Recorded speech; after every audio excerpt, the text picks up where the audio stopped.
Hi, I'm Ivan Hunter. Let's explore fresh ways to handle challenges in music lessons and performance.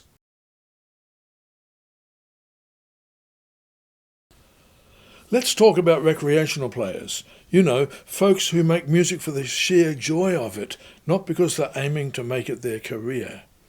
Their situation is very different from that of a student professional, and it's important that we treat it that way. For starters, time is a big one. A recreational player might only have 10 to 30 minutes a day to play, tops. Compare that to a student professional who's probably logging several hours of practice every single day.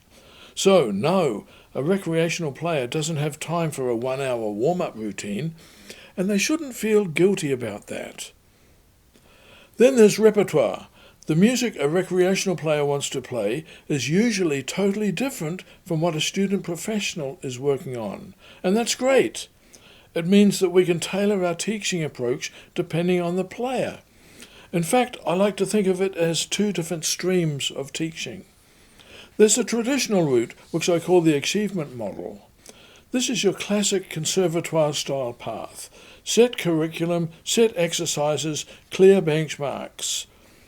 It's very structured and it's designed to push students toward specific goals.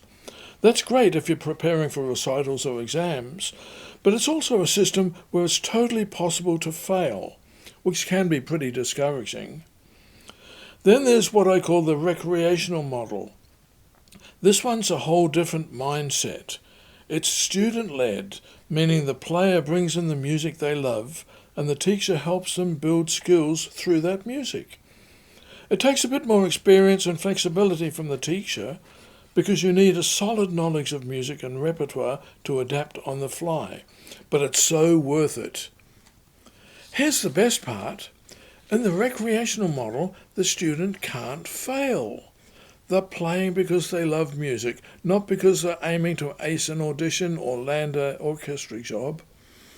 And honestly, they don't need to get used to failure.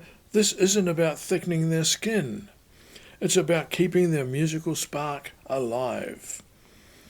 Instead of focusing on what somebody can't do, let's celebrate what they can do. Start with the music they love and let that guide the lesson.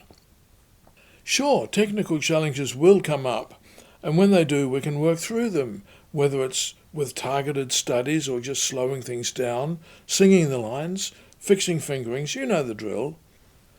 But above all else, remember this, your number one job as a teacher is to help your students play music, not just notes, not just exercises. Music, that's the goal. And for recreational players, that's more than enough.